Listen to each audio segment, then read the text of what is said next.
This award Right means so now, much to I me, want you and to I meet the couldn't have little done it lady without on the our support of show. everyone here Her name is tonight, Jean, who's been especially with my us for dear many, friend many beside me. years. Had to leave because we work so much on the road and do so many TV shows that it's hard to have time at home for. A personal life. I looked for a long time and thought of many folks we all liked and believed you would like too.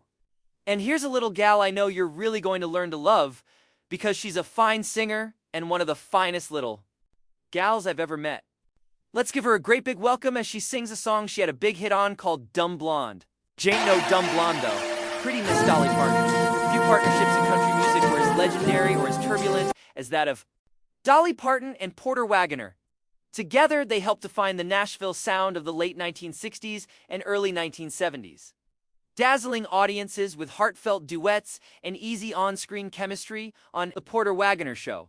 But behind the glitter and rhinestones was a constant creative tug-of-war that eventually pitted mentor against protege.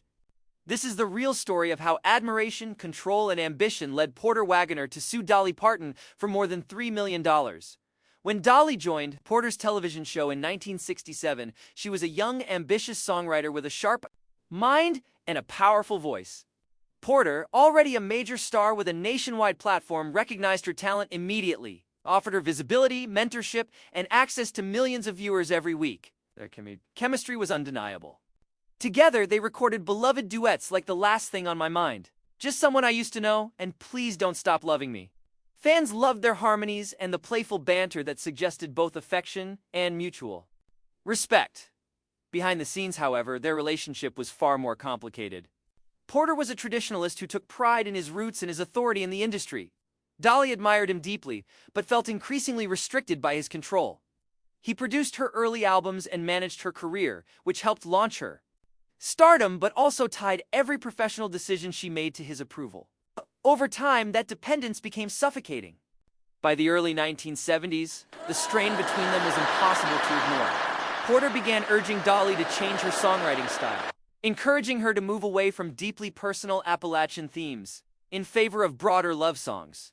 He reportedly told her that people far from Tennessee didn't care about old kettles or working boots, that they understood love and heartbreak, and that was what she should write about. Oh, wow! The advice made commercial sense. It cut deeply. Those stories of home were the heart of her identity, and being asked to abandon them felt like being asked to abandon herself. Out of that emotional tension came one of the most famous songs ever written, One Night Sitting by Her Fireplace. Dolly poured her feelings into a farewell song meant for Porter alone. That song was I Will Always Love You, a graceful goodbye filled with gratitude, sorrow, and independence. She later said the only way she could make him understand what she felt was to write it down as a song. That same night, in a burst of creativity, she also wrote Jolene, producing two timeless classics in just a few hours. The next day, Dolly sang I Will Always Love You for Porter in his office. He was visibly moved and reportedly told her it was the best song she had ever written. He agreed to let her leave the show, but only if he could produce the recording. Dolly accepted, seeing it as a final gesture of respect. Released in 1974, the song went straight to #1 on the country This award charts. means so It much to wasn't me, just and a I hit, couldn't have it was a done it without the declaration of support of everyone independence. here tonight, Their final show especially my together was dear friend emotional, but beside not me. bitter. Even after she left, Porter continued producing her albums for a few more years. Still, as Dolly's solo career exploded, resentment grew. Porter felt left behind, struggling to accept her independence and massive success. In March 1979, 5 years after her departure, he filed a lawsuit against her seeking more than $3 million. He claimed breach of contract and demanded a percentage of her income and royalties, arguing that he was owed compensation for managing and promoting her career. For Dolly, the lawsuit was devastating. She had always credited Porter as the man who gave her a start, and now she was facing him in court. The case was eventually settled out of court, and she later admitted it took her years to pay it off, saying he received the first $1 million she ever made. Even so, she never publicly spoke ill of him, choosing instead to describe their relationship as complicated but rooted in genuine affection. After the lawsuit, rumors of reconciliation circulated, especially when an album appeared. In 1980, that seemed to reunite them. In reality, it was a compilation of older recordings, cleverly packaged to look like a new collaboration. At the time, they weren't even speaking. Porter's career never fully recovered, while Dolly went on to become a global icon in music, film, and television. Time eventually softened the wounds. By the late 1980s, they reconnected, shared laughs, and even appeared together again on television. Dolly later revealed she was with Porter on the day he died in 2007, closing the circle on a relationship defined by love, conflict, and forgiveness. Reflecting on it years later, she said they were like oil and water, but they always loved each other. Ironically, the song written as a goodbye became their lasting bond. I Will Always Love You topped the country charts twice for Dolly and later became a global phenomenon when Whitney Houston recorded it for The Bodyguard. Dolly retained the publishing rights, earning millions, but she never forgot the song's true origin.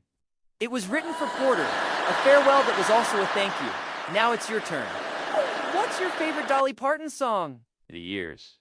Following their reconciliation, those close to both artists noticed a subtle shift in how the story of their partnership was told. Porter Wagoner no longer spoke with bitterness, and Dolly, true to her nature, softened the edges of the past without rewriting it. She acknowledged that their clash had never been about money alone. It was about ownership, identity, and the fear of being left behind. Porter had built a world where he was the star and mentor, and Dolly was the brilliant newcomer. When that balance changed, it unsettled him in ways he didn't know how to handle. Porter himself later admitted that he had underestimated Dolly's drive and resilience. He once said that he thought she would leave for a while and then come back, grateful and wiser. Instead, she left and built an empire. That realization haunted him. Friends recalled that he struggled privately with regret, wondering whether his need for control had cost him not only a business partnership, but also a deeper personal bond. Yet even with that regret, he never denied her talent. To the end of his life, he maintained that discovering Dolly Parton was one of his greatest achievements. For Dolly, the experience became a defining lesson. She learned early that gratitude did not require surrendering her future. This award means so much to me, and I couldn't have done it without the support of everyone here tonight, especially my dear friend beside me. That understanding shaped how she later worked with collaborators. Unlike her early years, Dolly insisted on retaining control over her publishing, her image, and her creative direction. The lawsuit, painful as it was, ensured that she would never again be financially or artistically trapped as her career expanded. Dolly's songwriting continued to reflect the emotional depth forged during those turbulent years. Songs about independence, compassion, forgiveness, and dignity became hallmarks of her work. She didn't write revenge songs about Porter. Instead, she transformed conflict into empathy, often saying that holding on to anger was too heavy. Brooding. That philosophy resonated with fans who saw in her not just a performer, but a woman who had navigated power struggles with grace. The enduring power of I Will Always Love You only reinforced that image. When Whitney Houston recorded the song for The Bodyguard, it reached a new generation and a global audience far beyond country music. Dolly famously turned down Elvis Presley years earlier because she refused to give up half the publishing rights, a decision that many viewed as risky at the time. That same business savvy ensured that when Whitney's version exploded worldwide, Dolly benefited financially while still honoring the emotional origin of the song. She later said she was moved to tears hearing Whitney sing it, feeling as though the song had found a new soul without losing its original heart. Interestingly, Porter's reaction to Whitney Houston's version was reportedly one of pride mixed with awe. Though he did not profit directly from that success, he recognized that the song he once helped shepherd into the world had become immortal. Those close to him said he spoke of it as proof that Dolly's instincts had been right all along. A quiet way, it validated her choice to leave and validated his early belief in her, even if the path between those points had been rocky. Their story has since become a cautionary tale within the music industry. Young artists often hear about Dolly and Porter as an example of why clear contracts, mutual respect, and evolving boundaries are essential. Mentorship can launch a career, but it can also become a cage if it refuses to evolve. Dolly herself has spoken to younger performers about knowing their worth while still honoring those who helped them along the way. She emphasizes that success doesn't have to come at the cost of kindness, but it does require courage. In retrospect, the lawsuit that once seemed like the defining moment of their relationship now feels like only one chapter in a much longer story. Time reframed it not as an act of pure greed or betrayal, but as the collision of two strong personalities at different stages of life. Porter was a man shaped by an older music industry, one that often blurred the lines between management, ownership, and personal loyalty. Dolly represented a new era, where artists claimed autonomy and storytelling became a form of power. Even after Porter's death, Dolly continued to speak of him with affection. She described their relationship as complicated but meaningful, insisting that she would not erase the past even if she could. Without Porter, there would have been no television platform, no early hits, perhaps no national recognition when she needed it most. Without Dolly, Porter's legacy would not be intertwined with one of the greatest voices and songwriters in American music history. Together, even in conflict, they shaped each other. Fans often romanticize their early duets. This award means so much to me, and I couldn't have done it without the support of everyone here tonight, especially my dear friend beside me. Captured was a moment when two ambitions aligned before ego and independence pulled them apart. That alignment produced something rare, a blend of tradition and innovation that still feels fresh decades later. It's why their recordings continue to be revisited, studied, and celebrated. In the end, the story of Dolly Parton and Porter Wagoner isn't just about a lawsuit or a breakup. It's about growth. It's about learning when to hold on and when to let go. It's about understanding that love can exist alongside disagreement, and that gratitude doesn't mean silence or submission. Their journey reminds us that creative partnerships are living things. They require space to breathe, to change, and sometimes to end. Perhaps that's why I Will Always Love You resonates so deeply. It isn't a song about romance alone. It's about partying without bitterness, about acknowledging what was given while claiming the right to move forward. Wow. When Dolly sang it to Porter for the first time, she wasn't just saying goodbye to A job. She was saying goodbye to a chapter of her life, one that shaped her and prepared her for everything that followed. Decades later, listeners still feel that truth in every note.